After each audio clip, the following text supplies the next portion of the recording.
കുറെ ആൾക്കാർ എന്നോട് വന്ന് ചോദിച്ചാണ് റാഫിക്ക് എന്താ ഇവന്റെ അപ്ഡേറ്റ്. അപ്പൊ സൗദിയില് റിയാദിൽ ഇവരെ പോലീസ് അറസ്റ്റ് ചെയ്തിട്ടുണ്ട്. ഓക്കെ, കൃത്യമായിട്ടുള്ള വിവരം തന്നെയാണ്. ഇവരെ ഇന്നലെ തന്നെ പോലീസ് പിടിച്ചെന്നാണ് അറിയുന്നത്. ഓക്കെ, അറിയുന്നതെന്നല്ല, സത്യസന്ധമായ കാര്യം തന്നെയാണ്. പോലീസ് പിടിച്ചിട്ടുണ്ട്.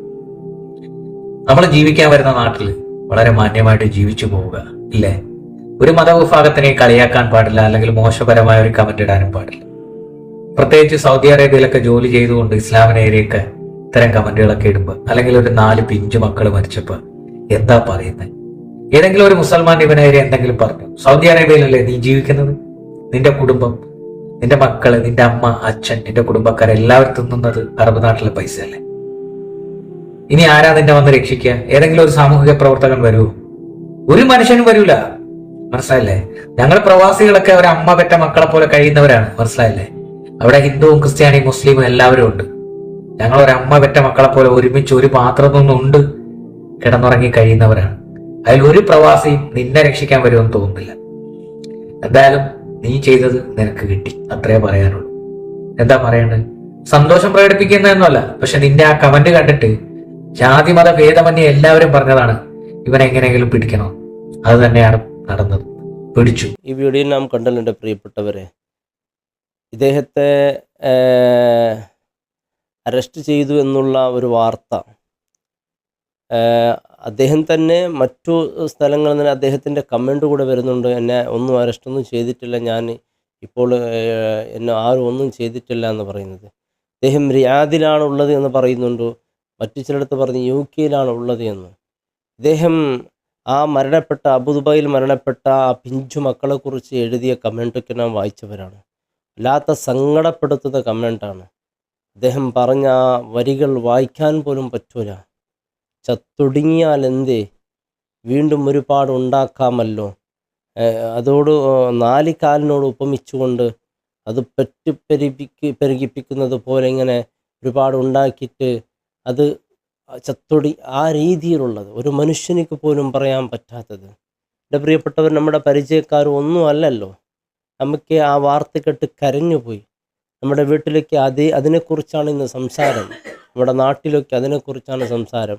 ആ കുട്ടികളുടെയും ആ മാതാപിതാക്കളെ ഈ പരീക്ഷണം എങ്ങനെ താങ്ങും, എങ്ങനെ സഹിക്കുമെന്ന് പറഞ്ഞുകൊണ്ട് പല പള്ളികളിലും പ്രാർത്ഥനകൾ നടന്നു. അവർക്ക് വേണ്ടി മയ്യത്ത് നമസ്കാരങ്ങൾ നടന്നു. ഇപ്പം എൻ്റെ പള്ളിയിൽ തന്നെ ഞാൻ അവരെ മരണത്തിനെക്കുറിച്ചും അതുപോലെ മയ്യത്ത് നമസ്കാരമൊക്കെ നടത്തി. എന്താണ്, ആരെങ്കിലും പറഞ്ഞിട്ടാണോ? മയ്യത്ത് നമസ്കരിക്കണമെന്ന് പറഞ്ഞിട്ടോ അല്ലെങ്കിൽ അവർക്ക് പ്രാർത്ഥിക്കണമെന്ന് പറഞ്ഞിട്ടല്ലല്ലോ.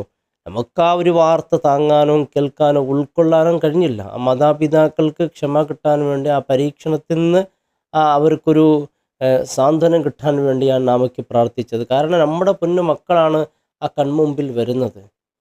ഈ എല്ലാവരും സങ്കടപ്പെട്ടുകൊണ്ട് ഇതിൽ ജാതിയോ മതമോ ഒന്നും നോക്കാതെ കണ്ട് എല്ലാവരും സങ്കടപ്പെട്ട് പ്രാർത്ഥിച്ചു കൊണ്ടിരിക്കുമ്പോഴാണ് മനുഷ്യനെന്നു പോലും പറയാൻ പറ്റാത്ത ഒരു ജന്തുവായ മനുഷ്യൻ, ഈ ഇദ്ദേഹം പറഞ്ഞത് വളരെ മോശമായ, മനസ്സിനെ വേദനിപ്പിക്കുന്നതാണ്. ഒരിക്കലും ഒരു മനുഷ്യനായി പറഞ്ഞവനിക്ക് ഇത്തരത്തിലുള്ള രീതിയിലൊക്കെ എഴുതാൻ പറ്റൂല. എന്ന് ഇത്തരത്തിൽ എഴുതി അതിനെക്കുറിച്ച് ഒരുപാട് വീഡിയോസുകൾ വന്നു. അദ്ദേഹത്തെക്കുറിച്ച് മോശമായ രീതിയിൽ പലരും പറഞ്ഞു. ഇദ്ദേഹത്തെ മനുഷ്യൻ്റെ വർഗത്തിൽ ഉൾപ്പെടുത്താനൊന്നും പറ്റാത്തൊരു ജാതിയാണെന്ന് പറഞ്ഞു.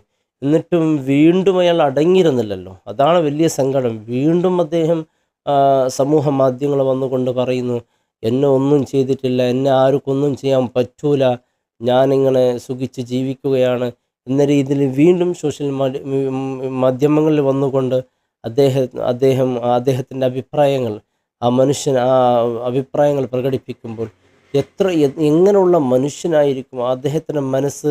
ഖുർആനിലേക്ക് പറഞ്ഞ ഖസ്വത്തുൽ ഖൽബ്, ഹൃദയം കട്ടിയായ മനുഷ്യന്മാർ അല്ലാഹു കാക്കട്ടെ, കട്ടിയുള്ള ഹൃദയത്തെ തൊട്ട് അല്ലാഹു കാക്കട്ടെ.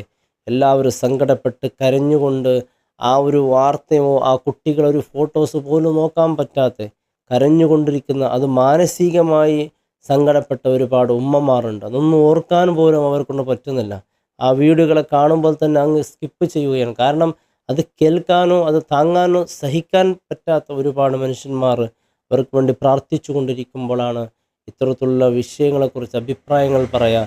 എന്നിട്ട് ആ അഭിപ്രായം പറഞ്ഞവർക്ക് ഒരു വീഡിയോയിൽ വന്നിരുന്നു, അത് ഞാൻ കാണിച്ചുവല്ലോ. ആ വീഡിയോയിൽ അദ്ദേഹത്തെ അറസ്റ്റ് ചെയ്തിരിക്കുന്നു. പല രീതിയിൽ അത്തരത്തിലുള്ള വീഡിയോസ് വരുമ്പോൾ ചില ആളുകൾക്കൊരു സമാധാനം, കാരണം അത്രയും എനിക്ക് ശിക്ഷ കിട്ടിയല്ലോ എന്ന് പറഞ്ഞിട്ട് സമാധാനിച്ചു കൊണ്ടിരിക്കുമ്പോൾ വീണ്ടും അവൻ രംഗത്ത് വന്ന് പറയുക, എന്നൊന്നും ചെയ്തിട്ടില്ല, ഞാനിങ്ങനെ ജീവിക്കാൻ, എന്നെ ഒരാൾക്കൊന്നും ചെയ്യാൻ പറ്റൂല. ഇതൊക്കെ വലിയ അഭിമാനവും അന്തസ്സെന്നാണ് വിചാരിച്ചത്. നീയൊക്കെ ഇത്തരത്തിലുള്ള കമൻറ്റുകൾ എഴുതുമ്പോഴൊക്കെ നിന്നെ വളരെ മോശമായിട്ടാണ് ജനങ്ങളെ കാണുന്നത്. നിന്നെക്കുറിച്ച് ഒരാളും ഒരു മനുഷ്യനാണെങ്കിൽ തീർച്ചയായും അവന് ഏത് മതസ്ഥനാവട്ടെ, അവൻ മനുഷ്യനാണോ തീർച്ചയായും നിന്നെ ഒരിക്കലും അവർ നല്ലവനായി കാണൂല, വളരെ മോശപ്പെട്ട വൃത്തികെട്ടവനായി തന്നെ കാണും.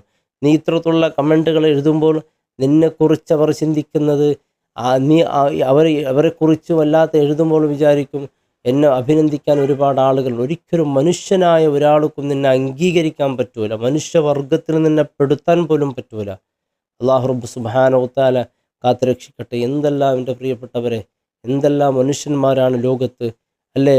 മുസ്ലിമായി എന്നതിൻ്റെ പേരിലൊക്കെ മനുഷ്യന്മാരെ വളരെ പുച്ഛമായി കാണുന്നവരൊക്കെ അള്ളാഹു കാത്തുരക്ഷിക്കട്ടെ. മനുഷ്യരാണോ എൻ്റെ പ്രിയപ്പെട്ടവരെ? അത് ഏത് മതസ്ഥലാവട്ടെ, മരണപ്പെട്ട് കിടക്കുന്നത് പിഞ്ചു മക്കളാണ്. അത് ഒരു ഉമ്മയുടെ 4 മക്കൾ. ഇന്നും ആ ഇസ എന്ന് പറയുന്ന ആ പെൺകുട്ടിക്ക് ഇന്നുവരെയൊക്കെ തൻ്റെ മരണപ്പെട്ടു പോയ ഇക്കാക്കകളെക്കുറിച്ച് പറഞ്ഞിട്ടില്ല. എന്തുകൊണ്ട് പറഞ്ഞില്ല? ആ പെൺകുട്ടി രക്ഷപ്പെട്ടത് തന്നെ ഉറങ്ങിയത് കൊണ്ട് രക്ഷപ്പെട്ടു എന്നാണ് പറയുന്നത്. ആ പെൺകുട്ടിയോട് ഇന്നത് പറഞ്ഞാൽ തീർച്ചയായും അവൾക്കത് താങ്ങാൻ കഴിയില്ല, അത് ഉൾക്കൊള്ളാൻ കഴിയില്ല എന്ന് പറഞ്ഞ് അവളോട് ഇന്നേ വരേക്കും ആ വാർത്തയെക്കുറിച്ചൊന്നും പറയാതെ ഇരിക്കുകയാണ്. അവൾ ഇന്നും ചോദിച്ചു കൊണ്ടിരിക്കുന്നു. അവസാനം ഉമ്മാക്ക് തന്നെ അറിയിക്കുന്നത് ആ മക്കളെ മറമാടുന്ന സമയത്താണ്. മരമാടുന്ന ആ സന്ദർഭത്തിലാണ് ഈ വിഷയത്തെക്കുറിച്ച് ഉമ്മാക്ക് പോലെ അറിയിക്കുന്നത്. അല്ലാഹു റബ്ബ് സുബ്ഹാനഹു വ തആല ആ മാതാപിതാക്കൾക്ക് താങ്ങാനും സഹിക്കാനുള്ള ശക്തി അള്ളാഹു നൽകട്ടെ. ഈ പരീക്ഷണം തീർച്ചയായും അള്ളാഹു നൽകിയ അമാനത്താണ്, അള്ളാഹു തിരിച്ചു കൊണ്ടുപോയി, ഇത് അള്ളാഹു നൽകിയതാണ്, ഇത് അള്ളാഹു തിരിച്ചു കൊണ്ടുപോയി എന്ന് ക്ഷമിച്ചുകൊണ്ട് ജീവിതം മുന്നോട്ട് നീക്കാൻ അവരുടെ ദാമ്പത്യ ജീവിതത്തിൽ അള്ളാഹു വലിയ ഖൈറും റാഹത്തും അള്ളാഹു നൽകട്ടെ. ആ റുക്സാൻ എന്ന് പറയുന്ന ആ സഹോദരിക്ക് അള്ളാഹു ആഫിയത്തും ആരോഗ്യം നൽകട്ടെ. വലിയ ഗുരുതരമായ ഒരു അവസ്ഥയിൽ ആശുപത്രിയിൽ കഴിയുകയാണെന്നാണ് വാർത്തയിൽ കേൾക്കാൻ സാധിച്ചത്. എല്ലാവരും ആ മക്കൾക്ക് വേണ്ടി ദുആ ചെയ്യുക. അസ്സലാമു അലൈക്കും വറഹ്മത്തുള്ളാഹി വബറകാതുഹു.